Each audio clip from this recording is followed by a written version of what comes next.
Welcome to Intro to Email Marketing. Today we're going to talk about why email marketing should be part of your marketing strategy, how to get started with email marketing, and how to build your email list.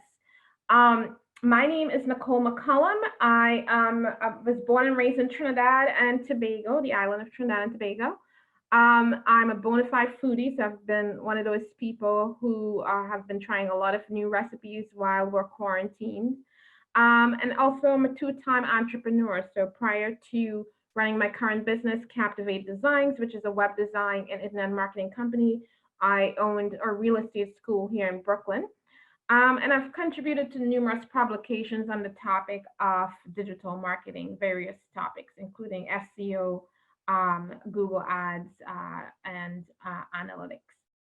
So, why email marketing? So, I am considered an SEO specialist, but email marketing is one of my favorite marketing tools. And the reason for that is because you can increase sales very quickly with email marketing. You're allowed to reach a lot of people at a minimal cost. So with email marketing. So for example, I have an email list of about 25,000 people. I pay about $125 a month for my email list. So it's very inexpensive for you to do email marketing.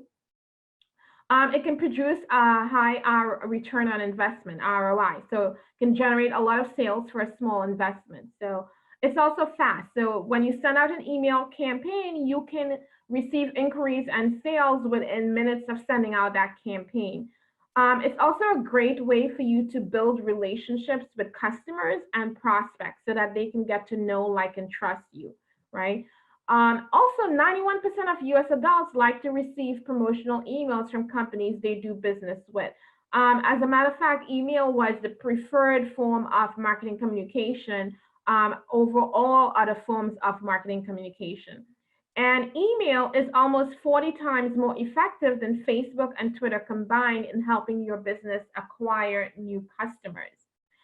So what are the benefits of email marketing? It can also help you build your credibility. So you can use email to share helpful and useful content and establish thought subject matter expertise and thought leadership, right?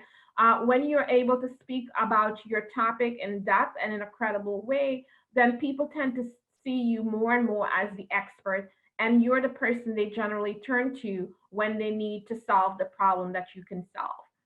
It can also help you to reach the right person at the right time with the right offer. So if one of the things that's really important when you're doing email marketing is make sure that your messages is relevant to the audience that you're sending your emails to. You can also use emails to increase donations if you are a nonprofit, for example. You can also use it to build your brand and strengthen brand name recognition. One of the great things about email marketing, when you stay in constant contact with your audience, it helps you to stay top of mind.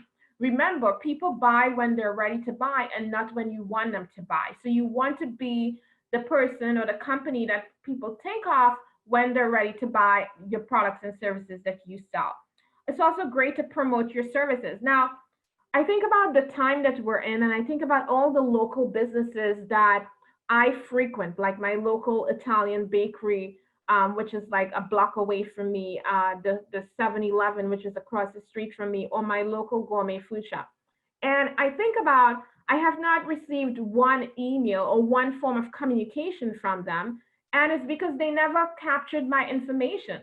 If they did, they would be able to email me. They would let me know what their new operating procedures are, whether or not they're offering delivery. Instead, I've had to turn to online delivery options, right? Because I'm not really leaving my apartment.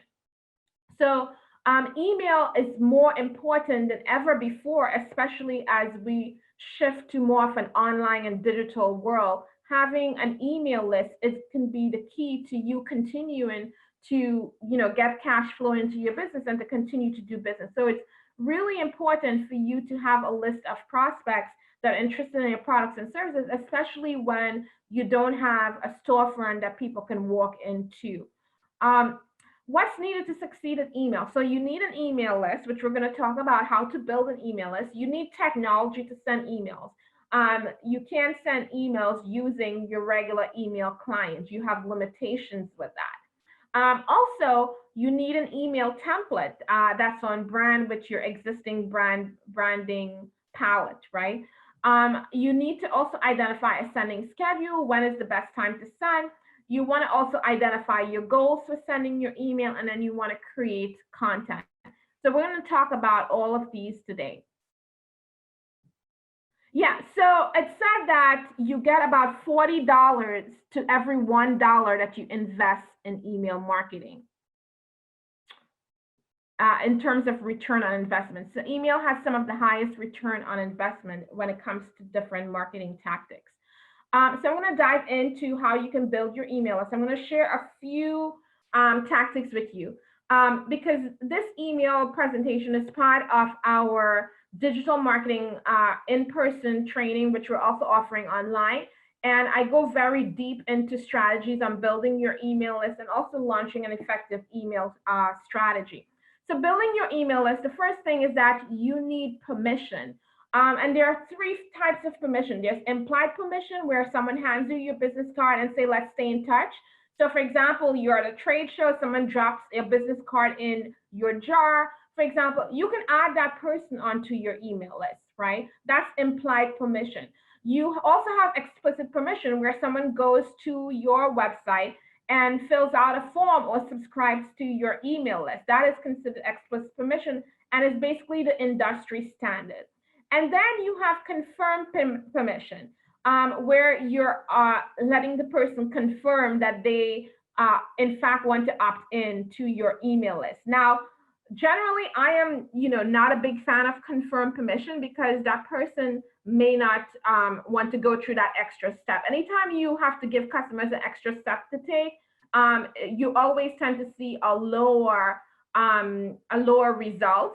But some people say that, it can also lead to a higher quality list. So I would encourage you to test it and see what works best for you. Personally, I'm not a big fan of double opt-in. If I give my email address the first time to a website, then it's because I really want to opt in, and I don't really want to have to go through that process again. That's me personally.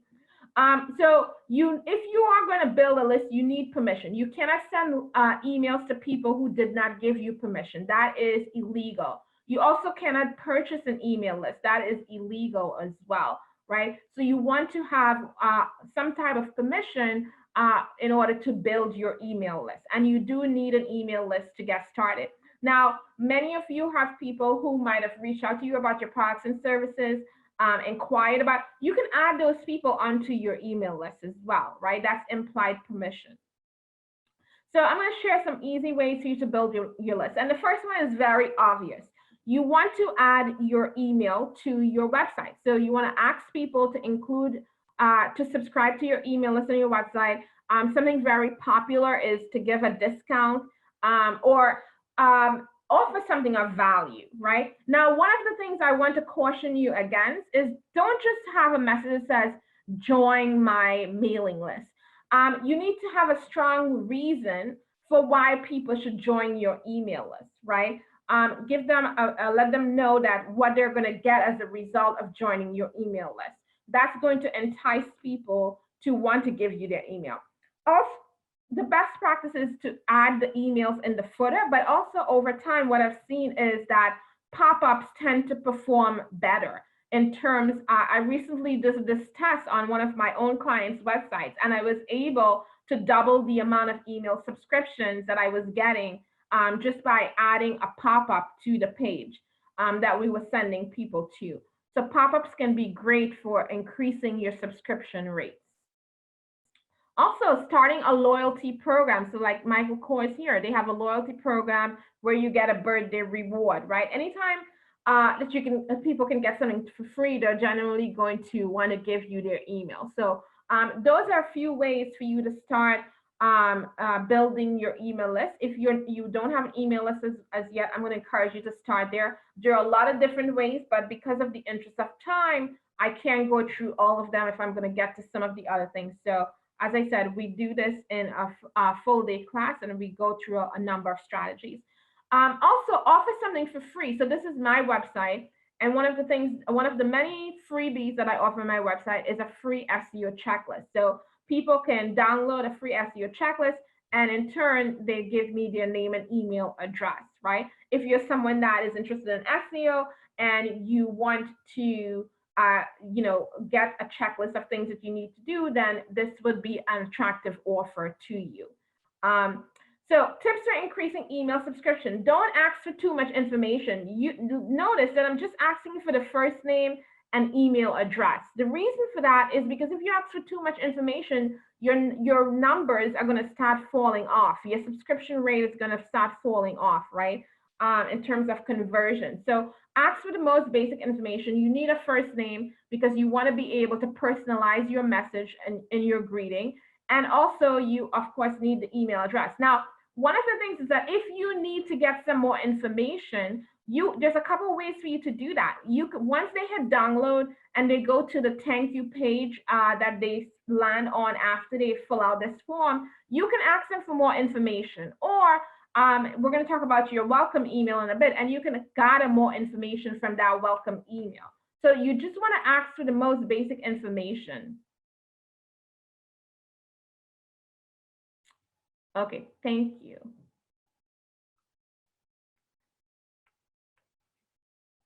Okay, so tips for increasing your email subscription. As I said, don't ask for too much information or you'll reduce signups. Give people a valuable reason to sign up. So for example, on this blog, it says get exclusive content from giveaways to editor picks to free downloads. Type your email, right? And then it has subscribe. So you want to give people a valid reason. And then the next thing is ask often and ask everywhere. So don't just put your email sign up in the footer. As I said, use a pop-up. Use it on add an email subscribe to your blog. Use it within your blog content, for example, right? Those are all different ways that you can get people to subscribe to your emails. The next thing you need to send out emails is technology. So you need an ESP. An ESP stands for Email Service Provider. And an email service provider provides software that allows you to send emails. So if you try to send emails via your regular email client, you'll notice you're limited to 250 emails per day, right? So you can't, it's not very prudent for you to be able to email a lot of people with your regular email client. An email service provider also offers hosting for images that you might want to use in your images. It also stores your contacts, so you're able to build your database, and it offers easy database management. And it also provides advanced features for you to run campaigns like segmentation, for example. You might want to create a segment where you are segmenting your high-value customers or customers who purchase a specific product or service so that you can send them more tailored email or more personalized email. So an email service client is like a Gmail, for example, right? And then the email service provider is like, for example, Constant Contact, iContact, GetResponse, Infusionsoft, Pado, if you are a enterprise level company, MailChimp. These are all examples of email service providers. So now I'm going to share with you some benefits of using an email service provider. For one, when you send emails using your regular email clients, you can only send these regular text emails. You can't really create beautiful branded emails with your logo, with your color palette, etc. Right? So that's one reason you want to have an email service provider so that you can create professional emails. Usually you create a template that you can use over and over again. Regular emails don't work because it limits the amount of sending. You have no control over formatting the email from a more creative standpoint. It's also more susceptible to filters, so it will usually get caught in filters of your client's email. You can potentially get spam complaints. And one of the things that's required by the CAN-SPAM Act is that you need to offer people the ability to unsubscribe from your emails. And when you send emails from your regular client, you usually don't have an option for that to happen. And there's also no cohesive branding as well. When you use an email service provider, you have the ability to manage subscribers. So you can easily add your own subscriber, or you can automatically handle unsubscribes and bounces, and you will be CAN spam compliant. So you want to ensure that you have these features when you're using email marketing. Also, email analytics. So with email analytics, you'll be able to tell how many people opened your emails, how many people clicked on your email links, for example, who specifically opened your email, so that you can have better follow-up to complete whatever your goal is for your emails. You also want advanced features like A/B testing. For example, you probably spend a lot of time coming up with headlines for emails, but how do you know one headline is going to perform better than the other? That's where A/B testing comes in. It allows you to come up with, for example, 2 different subject lines, and then you can say, I want to send, I want to test 40% of my list. So I would send one subject line to 20% and one subject line to the other 20%. And then what happens is that you will find the winning subject line, and then it rolls it out to the rest of your email list, the other 60%. And so it's very easy for you to do this. And simply doing this can help you to increase your open rates for your email and to increase your overall email performance as well, right? You can also use features like text to join to collect contacts. So I'm someone who speaks a lot. And one of the things that I like to do is give people, if I have a free offer for them, ask them to text to join. Because what happens is that you set this up automatically. You give people a number to text to and a code, and then it automatically emails them and asks them for their email address. They enter it. It's automatically collected into a database, and then you have an automated email messages that go out to them, right? So you don't have to spend time, taking names on paper and then trying to transfer that over to your email database. This text to join feature is definitely one of my favorite features when it comes to email marketing. So as you can see here in this example, it says subscribe for $10 off, text Sal and Bella, right, to 22828. It's very simple, and it takes less than 5 minutes for you to set this up. Also, you have email automation tools. So if you want to send automated emails, like when someone signs up or downloads something on your website, you want it to go out automatically. You set it once, and then you set the sequence of how you want it to go out. That's really important. And this is if you want to really start taking your email to the next level. This is something that you can't do with your regular emails, right? So what to look for in an email service provider? First, you want to ensure that the platform is intuitive and easy to use, right? If it's complex, if the technology is too cumbersome for you, then you're probably not going to be able to use the full capabilities of it to maximize your results. You want to also make sure that it integrates with the solutions that matter most to you. So for example, I use Constant Contact. I've used Constant Contact since 2004 when I had my real estate school.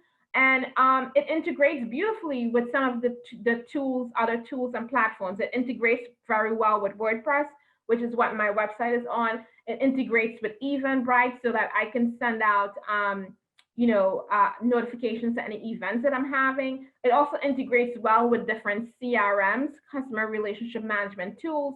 So you want to make sure that whatever solutions that you have that you might want to integrate with, that the email service provider that you're going to be using offers that integration.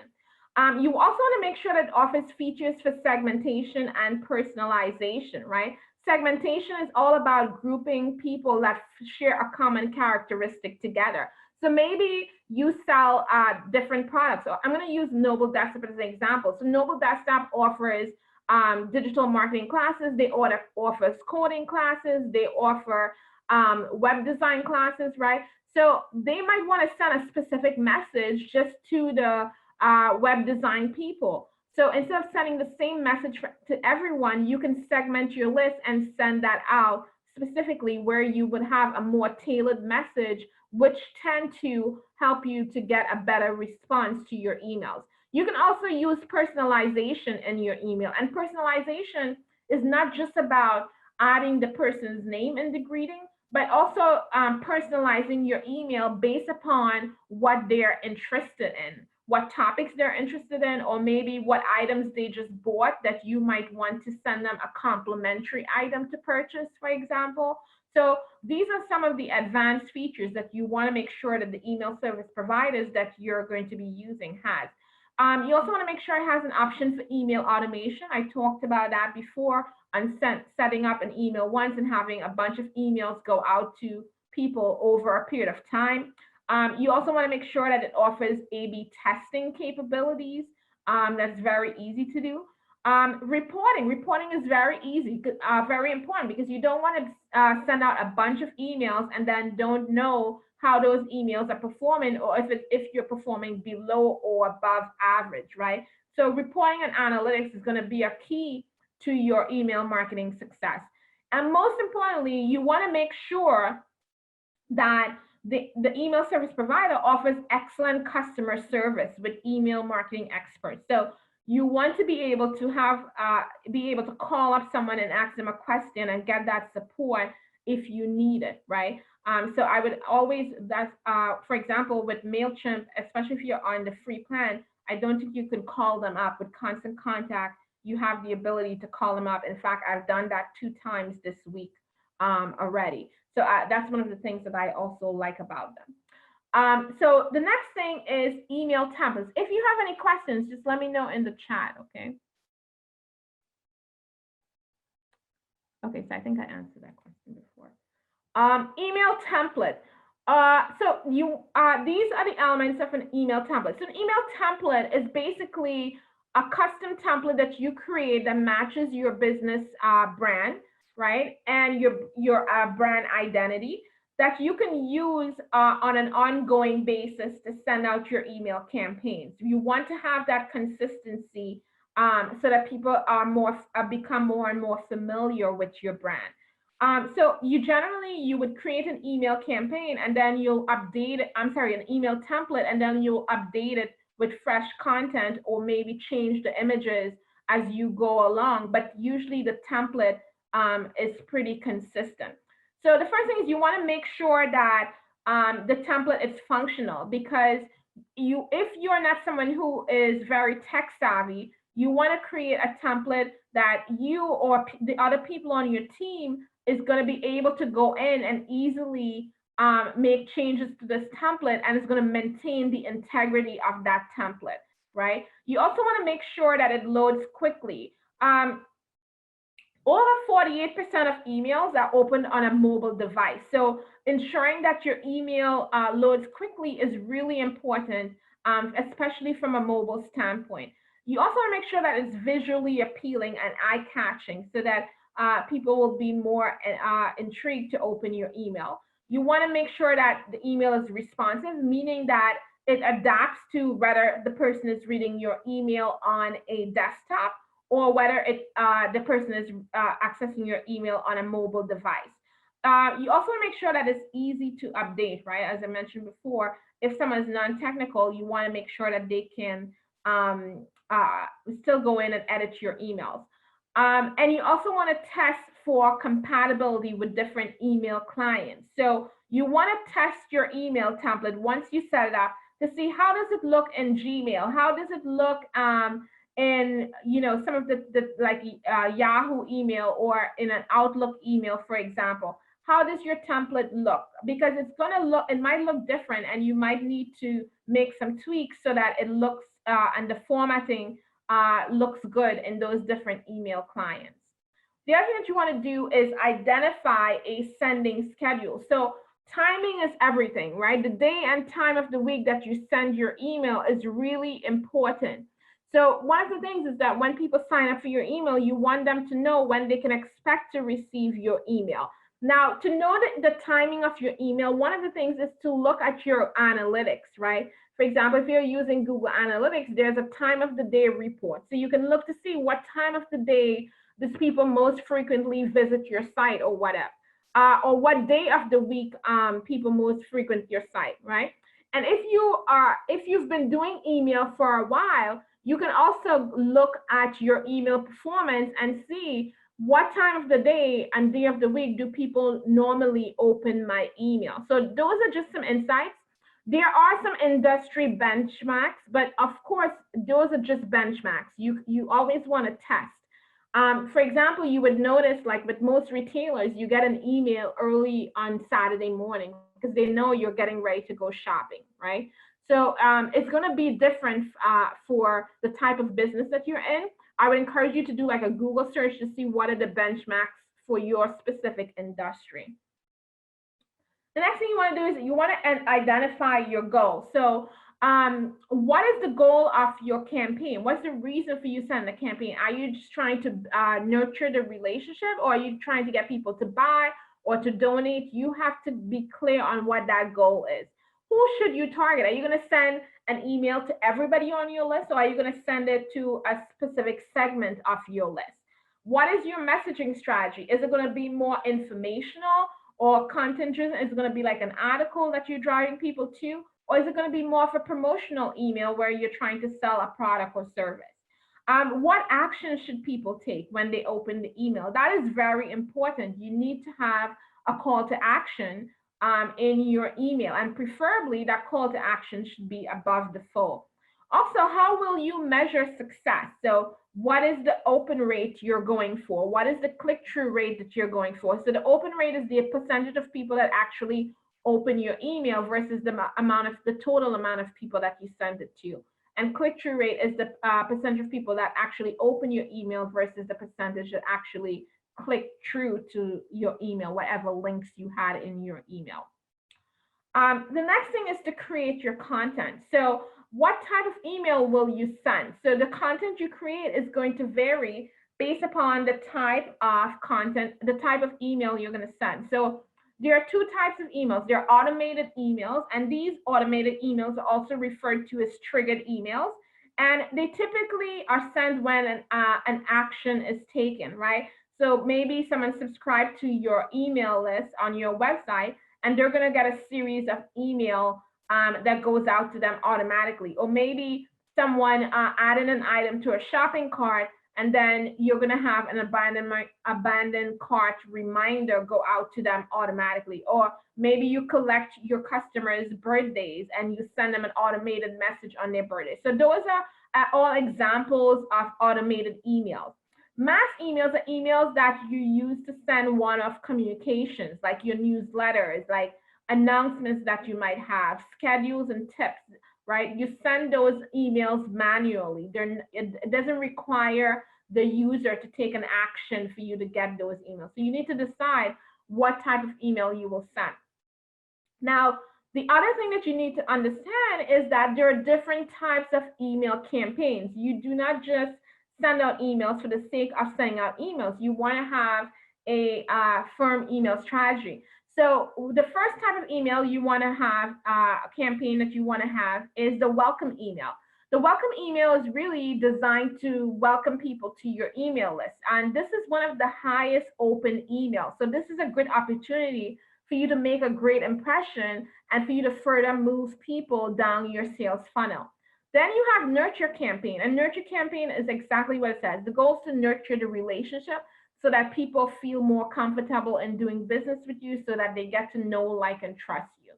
Then you have the abandoned cart emails, and this is when someone add an item to your shopping cart and then they don't purchase. So by the way, 70% of people tend to abandon your shopping cart for various reasons. It could be that they got distracted, they needed to attend to their kid, they got a phone call, right? So there's a number of reasons why people abandon the cart. And so having an abandoned cart strategy where you send out automated emails to people is very important, because you can bring those people back to complete the purchase. Segmentation. So segmentation, again, is very important. And segmentation helps to decrease your unsubscribe rates, because if you try to send the same message to everyone, eventually people are going to start unsubscribing because the message is not relevant to them. Then you have the re-engagement email campaigns to the people who did not open your email for a while. So let's say you've had people on your email list for the past year, and the last 6 months, none of them opened your email. You might want to send out a re-engagement email campaign to see if those people are still interested in getting emails from you. Because if you keep these people on your email list, remember, you're paying for them, right? They're costing you money. So you want to either get them re-engaged or remove them from your email list. And then you want to also have a post-purchase email strategy. So when someone buys from you, that's an opportunity for you to continue to build upon that relationship, right? So you might be sending them customer surveys. You might be sending out requests for them to do referrals or for them to share with their friends, right? So these are some of the different types of emails email campaigns that you can run. Again, as part of our email digital marketing strategy email training, we give you a framework on how to successfully implement these types of campaigns. Let's have to take a question. So a KPI is a key performance indicator. An example, can you give examples of key performance indicators for B2B companies sending out emails? Well, KPI should really be tied to your overall goals. So if your goal is to generate leads or to generate sales, those are your most important KPIs. But then you might have smaller goals, like you might want to see how many people opened your email. So your email open rate can be a KPI, or your click-through rate can be a KPI. These are some of the metrics that you really want to pay attention to, because these are the things that you can optimize to really improve your email marketing success. So generally, the first thing is your email open rate, because you can write the best email, but if no one is opening your email, then it's all for naught. And then the second thing that you're going to look at is your click-through rate. If that was your goal in the email, was to get people to click through to your site or to buy a product or to request more information, for example. And then sending mass emails. What should you send? So you can send newsletters, announcements, and promotions. So newsletters help you to stay top of mind, right? You're sending news or updates. Your goal is to inform and really educate your audience. So for example, you might be sending out emails right now advising people, your customers, how to navigate the COVID-19 as it applies to your business. For example, I'm sending out emails on what steps my clients should take to update their website, because we're in these uncertain times, like how they should change their website strategy. So really, it can be educational, or it could be where you're sharing news with them specific to your business. Announcements, so you can share new products, or you can invite people to a special event, or you can ask for feedback. And also promotions. One of the best emails that I enjoy getting from the companies that I subscribe to, because I do a lot of online shopping, is to receive promotional offers and deals from the companies that I subscribe to. So these are some of the types of emails that you can send you. By the way, whenever I send out a promotion to my email list, it's like one of the best ways for you to get cash flowing into your business, right? But it depends on your business. I do not send out a lot of promotions because I do not want to seem as a discount brand, but promotions work really well in email. So it kind of moves people who were on the fence to take action, especially if it's like a limited time offer, right? Also, remember to put your readers' interests ahead of your own. So the goal of the email is to send your list content that they're interested in, not content that you just want to write about, right?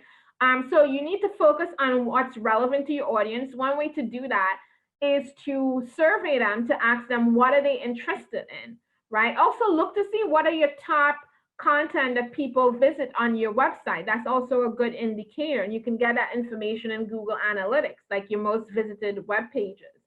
figure out how much is enough, like how often you should send. I send an email to my list once a week, but to be honest, there are some companies that send me emails like 5 times a week. That, to me personally, that's too much. So you need to figure out and survey your audience to see like what is enough for them. I would say at least once a month, at the very minimum, you want to be sending an email, because you don't want to be forgotten. You want people to stay in touch with you. Also, turn questions into content. So anytime people are asking you questions via email on your website or through your sales calls, turn those questions into email. And remember that images are also content. So 38% of people unsubscribe if your email is boring, and 32% send it to spam if it's irrelevant. So you want to make sure that you're writing for your audience and not just for you. And as I said before, you want to turn your questions into email. So for example, if someone sends you a question, how do I ensure my pipes won't burst this winter? You can turn that into 5 ways to protect your pipes in the winter. And now you send that out to your audience, right? How do I get more people to attend my events? You can create an email that says 10 ways to increase event attendance. So one of the best tools for coming up with email content ideas is looking at the questions that people are emailing you, your customers, your prospects are emailing you, and turning that into email.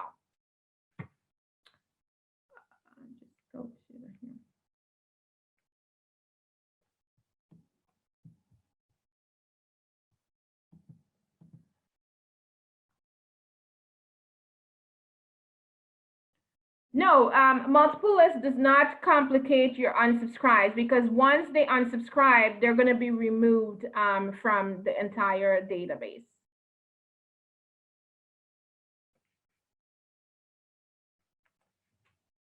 Okay, remember images are content too, so that you can, you don't always have, your email doesn't always have to be all text-based. It can be image-based as well. 90% of information processed by the brain is visual content. As humans, we tend to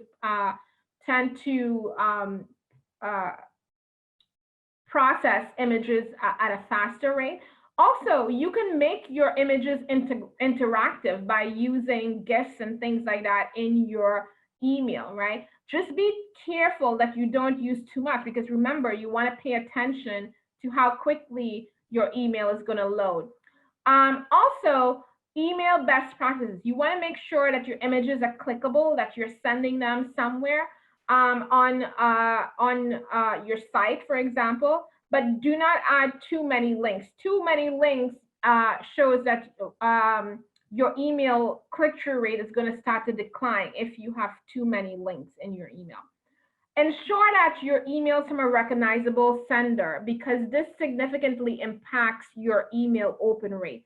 So if you're more of a personal brand and people are more familiar with you, then your email should probably come from you or your company if your company is the more recognizable brand. So how to get your emails open? Four ways. One, make sure you have a recognized sender that people are familiar with, because if they're not familiar with the person, they're just going to delete your email. The next thing is having a compelling subject line. One of the things that I find that works really well to get your emails open is asking a question in your email or using numbers, for example. Also, sending your email at the right time is also a good reason to get your email open, and using social options in your email, like getting people to share your emails as well. More than 1/3 of people open an email based on their subject line. So your subject line is really important. And remember that if people are not opening your emails, it doesn't matter how great your email is. So you really want to spend time on coming up with good subject lines, and you want to spend time A/B testing your subject lines so that you can find the winning subject line. Also, you want to use pre-header text. So pre-header text, like if you open it on mobile, you're going to see, if you don't have pre-header text, it's just going to be blank, and then it might just go to your first line, which is your greeting, which a lot of times it doesn't make sense. So your pre-header text is an opportunity for you to customize the opening. So use that as a teaser to what people can expect in the email. So putting it all together, less is more, so focus on relevant content. You want to keep your email short. Include your call to action above the fold so that people don't have to scroll to see your call to action. Minimize the number of links. So studies show that when after three links in your email, your click-through rate starts to drop off significantly. So keep your email to 1 to 3 links at the most. Apply your brand color and use social media buttons in your emails because that tends to help increase the shares of your email, getting other people to share your email. And remember, you only need to do 3 things. Get your contact list together, create and hit send, right? And watch what happens. You're going to start getting results with your email. So as I said, we have an email marketing training. It's part of our Digital Strategy Bootcamp or Certificate program, which is coming up on May 28th. You can learn more and sign up at this bit.ly link here.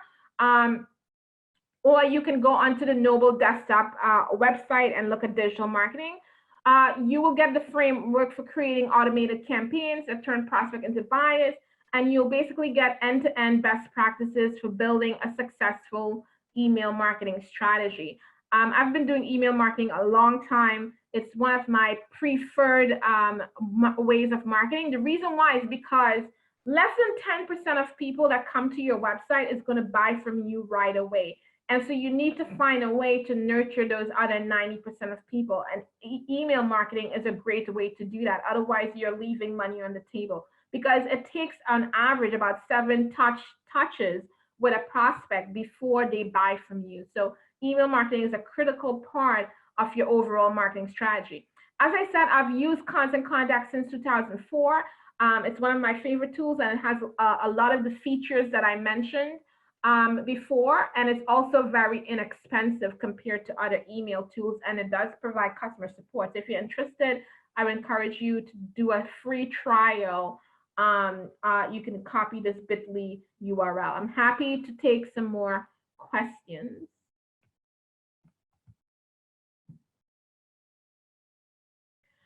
Do marketers generally compose their email content in Photoshop in order to make them responsive and agile? No, usually most marketers build a template or use a template that's offered through the email service provider. And then they would add the content to that email template. I apologize, someone's ringing my bell. That's what happens when you work from home. Okay, so multiple lists is not complicated. So tips on making email interesting and relevant. Well, like one of the tips that I shared was, using GIFs in your email. Also, not using too many texts in your email because people tend to prefer shorter emails. Using images in your emails as well. You can add polls into your emails, making your emails interactive so that people can click into your emails, offering people the opportunity to make purchases directly from your emails. Those are all great ways for you to make your email more interesting and interactive. Do photos used in email marketing need to be purchased or at least given credit to the owner? Yes, you need to have rights to use the emails that you're going to use. So there are some free tools out there like Pixabay. Pixabay. I don't remember the exact email address, so just Google it. And Pexels, where you can get free royalty-free photos that you do not have to pay for.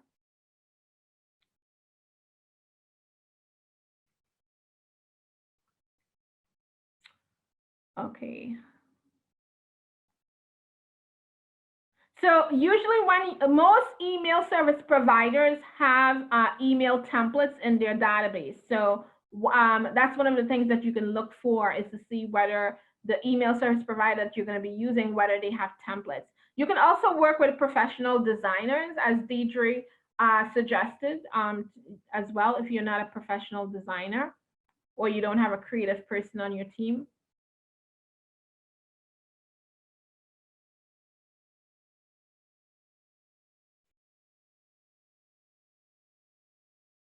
Well, Mark, most email providers do allow you to crop the email. They have that built-in tool. I know Constant Contact has that built-in feature where I can crop and adjust and resize and touch up my images.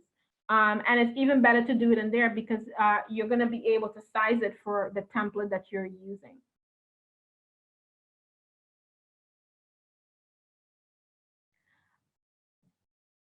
So Michael is regulated by the CAN-SPAM Act. Of course, there are always going to be people who break the law, but they can also get charged for that as well by sending you emails that you didn't give permission for. So it's actually I think it's regulated by the Federal Trade Commission or the FCC. I have to double check which organization. It's like missing me right now.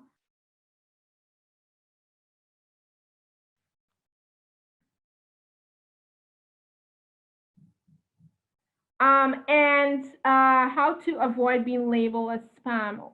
More than 2 links, attachments, and some Outlook settings.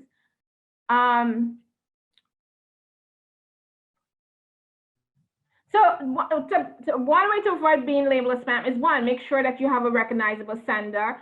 Remind people how they become on your list, how they join your list, right? Don't wait too long before someone subscribes to your list to send an email, because if someone joined your email today and you don't send an email 6 months later, they're gonna forget. So you need to make sure that you remind them and that you send emails frequently. Yes, you can share articles written by others that are relevant to your audience. You can share that.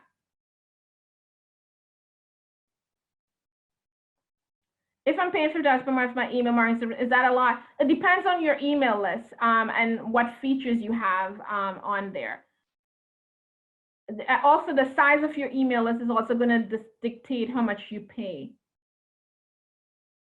So email marketing websites, Constant Contact, iContact, Infusionsoft, Pado, those are all email service providers.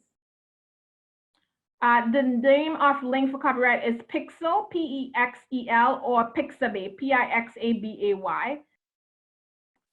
Thank you, Elizabeth, the FCC, okay. David, the truth is, really, if you're sharing things of value, then people are going to want to get your email. As I said, I send out my email once a week. And I have to tell you, when I miss a week, people email me, because I have people who tell me, like, you know, I save all your emails. I keep in a folder and I go back to it because I'm sharing best practices, right? I'm sharing things that people want. So constantly poll your audience to make sure that you're sending out content that is relevant to them, that's useful, that they are interested in. So when you say the best tracking tool for email campaigns, usually within an email service provider, they track the analytics, they track your email open rates, they track your click-through rate.